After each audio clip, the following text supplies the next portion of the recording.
Αυτό το αρωματικό κέικ με σπιτικό αλεύρι βρώμης και βερίκοκα φτιάχνεται πανεύκολα στο ταψάκι και μπορώ να το απολαύσω και για πρωινό.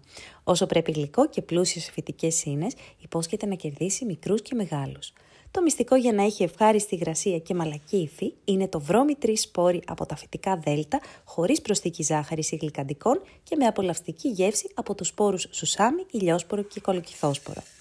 Αλέθουμε βρώμη σε επεξεργαστή τροφίμων και την ανακατεύουμε με baking powder, αλάτι και κανέλα. Ανακατεύουμε corn flour με λίγο νερό και ώρα για το φυτικό ρόφημα. Βρώμη 3 σπόρι από τα φυτικά δέλτα με σουσάμι, ηλιόσπορο και κολοκυθόσπορο. Πηγή φυτικών ινών, 100% φυτικό και με τα ωφέλιμα λιπαρά και τους υδατάνθρακες της βρώμης. Το ρίχνουμε σε μπολ, προσθέτουμε σιρόπι σφενδάμου, λάδι, εκχύλισμα βανίλιας και το μείγμα corn flour, ανακατεύουμε, ρίχνουμε τα στερεά, ανακατεύουμε με μαρίς, ταψάκι με λαδόκολλα, αφήνουμε να σταθεί για 10 λεπτά, βερίκοκα σε φέτες, τις βάζουμε στο ταψάκι, τις αλείφουμε με λίγο σιρόπι και ψήνουμε σε προθερμασμένο φούρνο στους 170 βαθμούς στον αέρα για 30-35 λεπτά.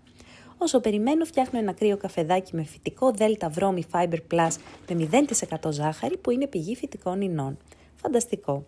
Βγάζουμε το γλυκό και το αφήνουμε να κρυώσει καλά για λίγες ώρες.